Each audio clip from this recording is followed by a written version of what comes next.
Hola, ¿qué tal? Soy el doctor Amir Gómez León Mandujano. Soy cardiólogo y tengo una alta especialidad en cardiología geriátrica. Vivo y trabajo en la Ciudad de México, en México. Soy académico, profesor de la Universidad Nacional Autónoma de México y me formé en el Instituto Nacional de Cardiología Ignacio Chávez y en el Instituto Nacional de Ciencias Médicas y Nutrición Salvador Subirán. Vamos a platicar acerca del manejo ambulatorio de la insuficiencia cardíaca en el adulto. Muchas gracias. Soy el doctor Amir Gómez León Mandujano y pues sin mayor preámbulo, bienvenidos. Vamos a comenzar la plática. Una vez que tenemos a un paciente con nosotros, seguramente en el consultorio, en donde hemos integrado el síndrome clínico de insuficiencia cardíaca, siempre tenemos la interrogante: ¿qué debemos hacer en la evaluación de un paciente con insuficiencia cardíaca? ¿A qué pacientes debemos derivar de manera inmediata a un servicio de urgencias? ¿Y qué pacientes podemos manejar de manera ambulatoria? ¿Cuáles son las prioridades que siempre debemos tener en mente para tomar esta decisión, que por cierto no es sencilla? Y si decidimos que el paciente puede llevar a cabo este manejo ambulatorio, ¿cuáles son nuestras prioridades también en cuanto a fármacos? ¿Cómo vamos a iniciar los medicamentos? En la primera valoración, algo importantísimo es indagar el grado de funcionalidad previa del paciente. Recuerden que la insuficiencia cardíaca es una enfermedad que afecta fundamentalmente a los adultos mayores, a este grupo etario, y también tenemos que conocer los aspectos relacionados con la dependencia. El paciente vive solo, el paciente vive con su pareja o quizás con alguno de los hijos, tiene o no cuidadores. Es fundamental valorar la red de apoyo familiar y la posibilidad de tener un cuidador las 24 horas, los 7 días de la semana, porque este es el primer aspecto fundamental para poder decidir que un paciente es candidato para el manejo ambulatorio. Es importante conocer las comorbilidades, tanto para identificar cuál puede ser la etiología de la falla cardíaca, como las necesidades especiales que tendrá un paciente de acuerdo a las enfermedades que se hayan diagnosticado. Es importantísimo que nosotros conozcamos, si no es un evento inicial de insuficiencia cardíaca, cuál ha sido la respuesta, el apego y la tolerancia que ha tenido el paciente a tratamientos farmacológicos previos, conocer también cuáles han sido las dosis que se han utilizado y priorizar los medicamentos que son indispensables. Este es un momento muy importante en donde nos permite quitar todos los medicamentos que no son recetados, los medicamentos que recomienda un familiar, los medicamentos de clase de vitaminas, de suplementos, que en este momento, por supuesto, no tienen absolutamente nada que hacer. Los criterios diagnósticos para la insuficiencia cardíaca los conocemos bien, son los criterios de Framingham, en donde lo mínimo es tener 2 criterios menores y 1 mayor para el diagnóstico. Esta imagen me parece interesante porque en el adulto joven podemos identificar con un elevado grado de certeza la presencia de estos criterios, pero no sucede lo mismo en el adulto mayor. Algo fundamental es que siempre busquemos este deterioro de la clase funcional, la disnea, la disminución de la actividad previa y generalmente la taquicardia, que es uno de los datos más importantes. La retención de líquidos también va a estar presente. Y algo importante es que en el adulto mayor los síntomas pueden ser sutiles e inespecíficos, como los estoy marcando en la imagen. Puede ser que el paciente se presente con delirium, con depresión, con anorexia, y recuerden que el paciente pues tiene comorbilidades. Entonces, si tiene síntomas de otras enfermedades, eso puede disminuir la facilidad con la que hagamos el diagnóstico. El paciente puede tener disnea por una enfermedad pulmonar obstructiva crónica ya previamente diagnosticada. El paciente puede tener retención de líquidos por anemia, por ejemplo, o por una insuficiencia renal crónica. El paciente puede tener debilidad por una miopatía esquelética o incluso por desacondicionamiento físico. Entonces, por supuesto, la elevada certeza, necesitamos estar siempre con esta mente abierta para identificar los pacientes que pudieran estarse presentando con este síndrome clínico de insuficiencia cardíaca. Generalmente la agudización de la insuficiencia cardíaca obedece al incumplimiento del tratamiento farmacológico. Es una excelente oportunidad también para reforzar la importancia y la necesidad de los fármacos que mantienen al paciente estable. Tenemos que buscar causas secundarias de esta falla cardíaca. Por supuesto, ingestión excesiva de sodio o líquidos, un síndrome isquémico coronario, arritmias que pueden ser tanto taquiarritmias como bradiarritmias o algunas otras enfermedades que incluso puede ser la infección que genere fiebre y este puede ser el detonante de un evento de insuficiencia cardíaca o de una agudización. Crisis hipertensiva, por supuesto, tromboembolia pulmonar y evidentemente los fármacos. De ahí la importancia de conocer cuál es el tratamiento farmacológico que ese paciente está llevando. La clasificación de la insuficiencia cardíaca nos permite establecer prioridades en el manejo. Sabemos que el paciente que debuta con insuficiencia cardíaca está en el estadio C, es el paciente sintomático que además tiene cambios estructurales por la insuficiencia cardíaca. Recordemos que los pacientes en el estadio A tienen factores de riesgo sin enfermedad estructural, una gran oportunidad para prevención primaria. Los pacientes en el estadio B tienen enfermedad estructural que se puede reconocer por algún método de imagen y nunca han tenido síntomas de falla cardíaca. Son pacientes en donde el manejo farmacológico oportuno puede evitar que progresen a la agudización de la insuficiencia cardíaca, nuevamente que es el estadio C. Y los pacientes en el último estadio, el estadio D, son aquellos que a pesar de un tratamiento farmacológico óptimo, siguen teniendo una capacidad funcional muy limitada, con síntomas incluso durante el reposo. Dentro de la fisiopatología, recordemos que los mecanismos de compensación que inicialmente ayudan a disminuir las consecuencias del bajo gasto cardíaco, eventualmente se convierten en mecanismos patológicos a los cuales tenemos que bloquear para poder recuperar la estabilidad hemodinámica del paciente.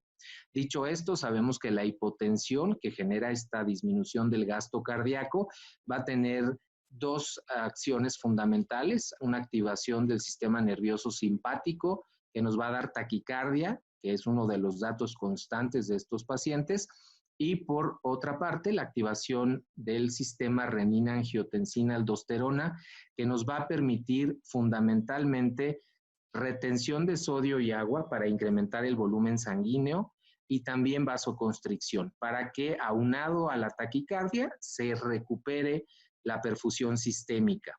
Estos son los mecanismos de compensación iniciales que van a permitir que el paciente mantenga cierta estabilidad, pero eventualmente se vuelven patológicos. Por lo tanto, dentro de los fármacos, nosotros tenemos que identificar prioridades, eliminar retención de líquidos, mantener la perfusión sistémica y, por supuesto, controlar y eventualmente eliminar todos los signos relacionados con esta activación neurohumoral. Hay que permitir que ese paciente recupere su funcionalidad, que restablezca su capacidad de alimentación y sus actividades de la vida cotidiana. Esto incluye, por supuesto, la interacción con la familia, sus actividades en el entorno ambiental y recuperar su calidad de vida. Entonces, lo que tenemos que hacer inicialmente es controlar esta activación de los mecanismos neurohumorales. Lo principal es eliminar esta activación de la renina, angiotensina y aldosterona y para eso tenemos que bloquear el sistema. La piedra angular del tratamiento son los inhibidores de la enzima convertidora de angiotensina, como el captopril, en donde vamos a iniciar con dosis generalmente bajas. Recordemos que el paciente se presenta con hipotensión en la mayor parte de los casos. Hay que iniciar con 6.25 miligramos cada 8 horas y titular de acuerdo a los signos vitales del paciente. De ahí la importancia de contar con el cuidador todo el tiempo para que esté reportándonos la evolución del paciente y los signos vitales. Tenemos que utilizar medicamentos que nos permitan disminuir la gran retención de líquidos con los que generalmente se presentan los pacientes. Evidentemente diuréticos, la respuesta al diurético es un indicador de mejoría clínica y lo primero que tenemos que usar es un diurético de ASA, porque estos son efectivos aún sin conocer el nivel de funcionamiento renal del paciente. Es importante lograr un equilibrio hídrico porque eso nos permite iniciar y optimizar otros medicamentos. Tenemos que iniciar siempre con un diurético de ASA y dependiendo de las condiciones del paciente lo podemos asociar con una tiazida para lograr un bloqueo secuencial de la nefrona y potencializar su efecto. Las dosis son generalmente altas, entre 60 y 120 miligramos al día. Si el paciente está en el contexto ambulatorio, por favor no demos dosis nocturnas para que el paciente pueda descansar y no esté miccionando durante la noche. Como les decía, podemos potencializar el efecto del diurético de ASA si lo combinamos con una tiazida, particularmente clortalidona o indapamida. No todos los diuréticos tiazídicos tienen la misma potencia. Una parte importante es recordar que si el paciente tiene disminución de la depuración de creatinina calculada a menos de 30 mililitros minuto sobre metro de superficie corporal, tenemos que utilizar el diurético de ASA porque la tiazida no va a ser efectiva, particularmente cuando hay hipoalbuminemia o hipercalemia. Este equilibrio hídrico es fundamental porque nos va a permitir avanzar con el resto de los medicamentos. Tenemos también que bloquear esta activación simpática y para control de la taquicardia necesitamos inicialmente como un requisito previo tener un equilibrio hídrico óptimo en el paciente. Esto se puede lograr en las primeras 72 horas y normalmente cuando nosotros vemos al paciente podemos entonces pensar en betabloqueadores. Tenemos que tener al paciente con un adecuado equilibrio hídrico. Podemos utilizar algún betabloqueador cardioselectivo, como los que están observando ustedes en la imagen. Y recuerden que no es un medicamento que se inicie en el paciente con insuficiencia cardíaca aguda. Una vez que obtengamos un adecuado equilibrio hídrico, podemos iniciar el manejo con betabloqueador y titularlo para obtener la respuesta deseada. Si el paciente ya se encontraba con manejo betabloqueador, no suspenderlo y, por supuesto, titular la dosis para que sea efectivo. Tenemos que llevar al paciente a una frecuencia cardíaca en reposo entre 60 y 70 latidos por minuto. Si nosotros no logramos el control de la frecuencia cardíaca solamente con betabloqueadores o si este manejo está contraindicado por alguna otra razón, tenemos que agregar un segundo fármaco que es la ivabradina, que es un bloqueador de canales IF que reduce la frecuencia cardíaca mediante inhibición selectiva del nodo sinoauricular. Hay que iniciar con 5 miligramos 2 veces al día y titular 2 semanas después a 7.5 miligramos 2 veces al día para los pacientes que no han logrado la frecuencia cardíaca meta, entre 50 y 60 latidos por minuto. Recuerden que este medicamento no sustituye al betabloqueador, es un medicamento sinérgico. Se utiliza solo cuando el paciente no tolera o se contraindica el uso de betabloqueadores. Generalmente los usamos de manera concomitante. El seguimiento en la consulta, si el paciente no se deteriora y podemos avanzar en su evolución, puede ser entre 7 y 14 días después, para que nos comenten cuáles han sido los datos de mejoría clínica, revisar la bitácora, presión arterial, frecuencia cardíaca, el peso diario para observar también la disminución del peso secundario a esa retención hídrica con la que el paciente se presentó inicialmente, revisar estudios de laboratorio que nos permite optimizar el tratamiento, evaluar de manera muy detallada función renal, electrolitos séricos por el manejo de diuréticos a dosis altas y será un buen momento para revisar estudios de gabinete, particularmente una radiografía de tórax y un ecocardiograma transtorácico, algunos estudios adicionales, como por ejemplo pruebas de funcionamiento tiroideo y algunos otros que consideremos o que juzguemos necesarios. Ya con esta evaluación, con este seguimiento, podemos clasificar entonces el síndrome. Recuerden que la insuficiencia cardíaca se clasifica como fracción de expulsión baja o fracción de expulsión conservada. El manejo inicial realmente no difiere tanto de un tipo de insuficiencia cardíaca a la otra, pero el pronóstico y el manejo y el seguimiento sí difieren, por eso es tan importante clasificarlo. Para fines de esta plática, la fracción de expulsión baja es aquella en donde la fracción de expulsión del ventrículo izquierdo es menor del 40% y con fracción de expulsión conservada generalmente es mayor del 40%. El pronóstico mejora con el tratamiento en la insuficiencia cardíaca con fracción de expulsión baja, no así en la fracción de expulsión conservada. Sin embargo, para el manejo inicial de este paciente con el síndrome clínico, no es indispensable contar con esta diferenciación. Una vez que el paciente puede regresar a la consulta, entonces sí es muy importante clasificar el síndrome de acuerdo a la fracción de expulsión. En el seguimiento tenemos que continuar la titulación de los tratamientos para obtener, por ejemplo, la frecuencia cardíaca meta, para mejorar el apego al tratamiento, suspender tratamientos que son innecesarios, evitar en lo posible una polifarmacia, identificar otras condiciones que requieran seguimiento, que requieran ciertos medicamentos especiales.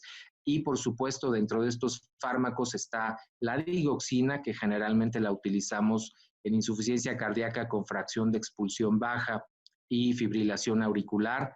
Espironolactona o eplerenona cuando la fracción de expulsión está severamente deprimida, hay síntomas persistentes y la presión arterial lo permite porque evidentemente también hipotensa al paciente, y también el uso de sacubitrilo y valsartán en pacientes con insuficiencia cardíaca con fracción de expulsión reducida, lo cual mejora el pronóstico y disminuye la posibilidad o el riesgo de rehospitalizaciones.